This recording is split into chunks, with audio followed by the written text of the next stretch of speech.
fantastic to have you here. Oh my gosh, it's my pleasure. I was kind of gushing before we started rolling. I'm really I'm kind of obsessed with you. Oh my gosh. And I'm going to make your lovely skin, your lovely porcelain skin turn red, but you are phenomenal on this show, Gotham. Phenomenal. Thank you so much. The transformation, there's certain actors that sort of play themselves, I feel like, or have that, and then there's certain actors that can just transform. And I feel like you transform. Oh, that's amazing. Thank you. I'm just going to sit here and watch you blush. It's all just the makeup and the hair and the costume. That's all it is. Well, there is that, yeah. There is the nose. Yeah. Yep. You do wear, I have a prosthetic nose. Yeah. You have a limp. Yep, I have a limp. But the style of the show is it looks like a film. Yeah, the look of the show is just fabulous. And that, my props go out to the entire creative team. I mean, what they've done in terms of creating this world. And my favorite thing about the show is that it's we're going for a somewhat realistic take, except it's still sort of one step out of reality.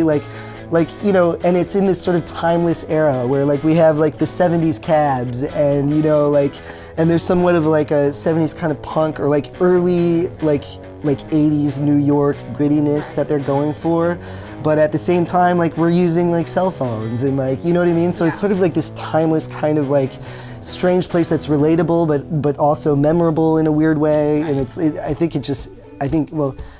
called Gotham. The city is the star of the show, and they're really just nailing the look. How do you, because it's such an iconic character, how do you make it your own? How long did you work on it? We had the script and I knew that it was coming, and the great thing about it is that it's not just some sort of put on kind of exaggerated thing. Right. It's actually the result of a real injury that he receives from Jada Pinkett Smith's character, who plays Fish Mooney. She's fantastic too.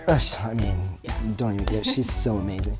But the fact that it was a real thing made it, even more relatable and easy to sort of understand where to go with it. And then we were on set, we were on this pier in Brooklyn, and then the director was Danny Cannon, who's one of the creators or the executive producer. And he and I just in between takes we were just working on it, and I had spent the previous week another your regular dumb actor hobbling around my apartment. That's what I mean. Yeah. I want to hear about that, because I've not really done that much acting, maybe one line, and I say the line over and over in my house. Thankfully I live alone. I wouldn't have the problem of people thinking I was insane. Right, totally. But yeah, so you were at home just kind of working on different... Yeah, just working on the different lips and trying to see how far to go, and then but the good thing, and I went a little too far, and so we get to set, and Danny was okay, pull it back a bit. But that's a good thing. It's always easier to pull it back than to have to even go further in a weird way. You know what I mean? Is it because people say that about acting, that it's easier to sort of go over the top and go like this, and then bring it back? Yeah, I always find that to be true. I kind of find that to be true. Yeah, definitely. Your sort of background interests me, just because, again, I feel like you're one of those actors that it's something that.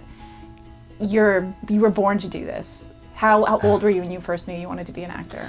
It was 4th grade, and we didn't have school plays in elementary school, but we had, reading group, and we had the option of turning a Ramona Quimby book into a little scene, and so we did it, and it was the first time that I realized that this was a thing that you could do. And it's 4th grade, and I had seen plays, but it was the first time where I had been on the side of the creating of it, and it just something kind of clicked with me.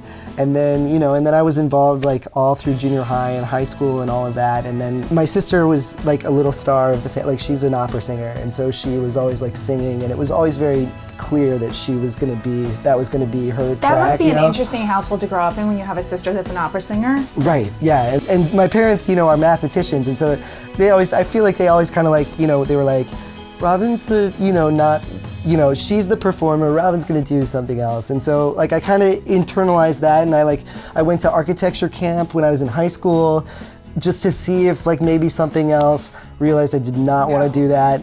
And then when I applied to college, they made you declare your major when you applied, and I just wrote down theater because it was the only other thing I could think of doing. Yeah. And I wrote it down being like, oh, I'll just switch it if it's, whatever, I'll find something. I'm glad you didn't. I am too. What was that conversation like? Mom and Dad, you're mathematicians, I'm gonna be an actor. Yeah, I know. It was, well, it was like, and to their credit, they've been supportive from the beginning, but it was also like, okay, that's fine, but we want you to make sure that you take calculus, and you also should probably take some sort of accounting thing, and they wanted to make sure I knew other things and all of that. What would you like to tease about Gotham just before? About the season? Well, I would say nothing is as it seems, and the Penguin, in terms of my character, he gets involved in pretty much everyone's business, and but it's not expected. So yeah, it's going to be really exciting. I love the Penguin. I have Penguin envy. I'm just telling you. I'm just saying. Thank you so much for coming in. Thank you. You're such a pleasure. so amazing. You're amazing. Stop. You're amazing. We're going to do this all day. Back and forth. Yes. You're totally. fantastic. I can't say enough great things about your performance. I know everybody's talking about it. You're a scene stealer, and come back again. I would anytime. It's been a pleasure. Thank you so much.